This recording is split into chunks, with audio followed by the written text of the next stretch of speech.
questions and talks, that you can do that in the corridor or outside. And also when you come in, well, you're already in, so that's redundant, but you can try to spread this culturally to the next generation. Do come in. We try to squeeze in the seats of their space. It's still calm now, but by 10 o'clock, 11 o'clock, well, by 1 o'clock perhaps it'll be very full, I hope. Okay. What we've tried to encourage the speakers to do is to first demonstrate their work and then explain their work and then answer questions. So I try to avoid this slideshow disease where we just look at screenshots of things. And what that means is that if you have questions, just interrupt. So I encourage you to do that. Try not to be a troll. Constructive questions are always welcome, and I think speakers will enjoy that. And for the speakers, I will just say 5 minutes before we shut, and then at the time we will just stop. So very brutal, I will just interrupt and stop the speakers. So I'm moderating the whole day long. Benjamin and Vincent are doing the audio-visual, which is a hard job, and round of applause for them. Thanks, guys. And as you will notice, I'm filling in time until people arrive here, so I'm just talking about anything at all. At the end of the day, so you can see our talks. There's a bunch of different talks which cover pretty much everything in the IoT space that matters, I think. It's a good selection. At the end, we have an open space, which is normally 1 hour. Now, there were a few speakers who wanted to talk about things, but who were too late for the program. And we did have a deadline, and I told them, look, we're not going to just keep extending our deadlines, but they will come possibly and present their stuff after that. And they will do shorter talks and more discussion. So by the end of the day, people tend to leave, and it becomes less structured, and we have the room until about, I think until about 5 p.m., maybe 5:30. So if there are things that you want to talk about that you have seen during the day and you want to come and talk about or propose or encourage others to come and present, that's the time to do it. Okay? And it'll be very informal. Just tell me that you want to speak and we'll find space if there is space. Otherwise not. Okay. That's it.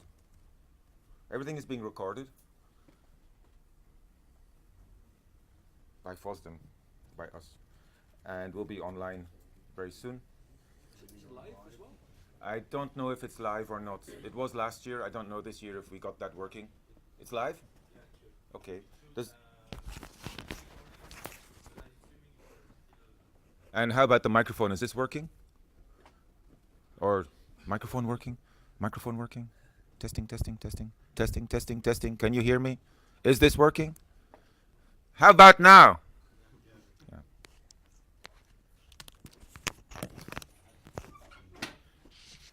So the only problem is if on the recording the audio is really bad, so that's why it's worth having this. Okay.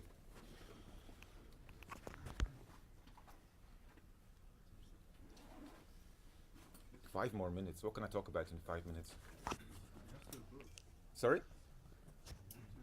Well, I will give you a vision of the Internet of Things, right? It's just computing in the future. Nothing special about this at all. The notion that this has somehow, whatever this thing running a fancy stack is different than a general purpose computer, like this or this, I think is bogus. That's my opinion. And the future simply is running full stacks on everything, smaller or larger. And there's in the end really no difference between running clouds. Oh, do come and take seats, please. Don't block the corridor. Move in, sit down, because otherwise, things don't work. And if you must stand up, go and buy a copy of my book. Don't be afraid.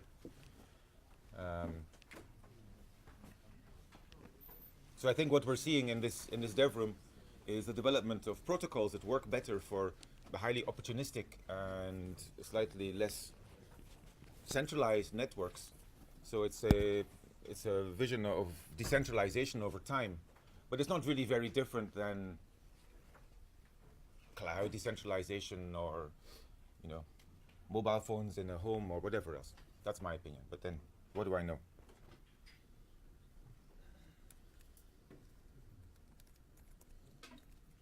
Good. I read on Splashnote that 1 in 5 developers is involved in Internet of Things.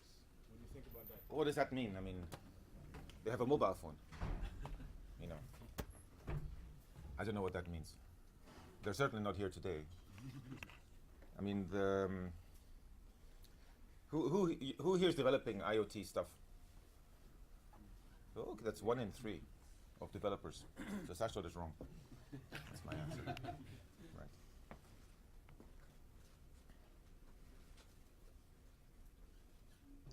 So our first speaker, who I'll introduce, Arnaud Lunstra, I just checked your name here, is going to talk about ZOCP, which is the only talk today which involves 0MQ, which I'm so proud of. That we're not really using this event to promote my favorite Internet of Things technology, which is 0MQ. And our protocols. Come in, we have space.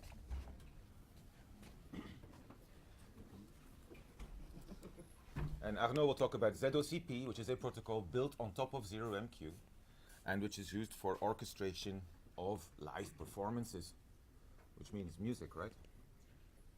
It can be. It could be. Okay. So, what time are we? Oh, dear. I've lost mine. This is the problem. The small screen. It's 800 by 600 apparently. How is it? Yes. That's what it looks like. We'll have to squeeze the terminals in then. Okay. This is why, little beeping things are better than lots of presentations on the screen in general. But, okay. Yes? Wait a minute.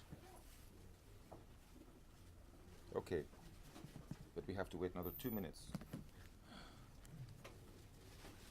What can I talk about in 2 minutes? Good God. Anyone here using XMPP? Anyone using MQTT?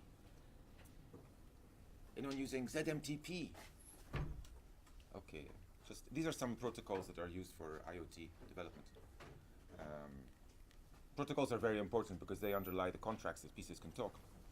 If your device can talk a protocol that other devices can talk, then they can interconnect. Otherwise, they're just sitting by themselves in some island. So maybe next year we'll talk about protocols in more detail. Maybe not. Well, we'll take a 5-minute break because that was very exhausting. Anyone wants water? You can come and ask for water here. We have water. It's mostly for the speakers, but we have lots of water. And don't forget the books. O'Reilly's, my daughter. And we will introduce Arnaud again in about 5 minutes time. So thank you all. There we go. Gracias.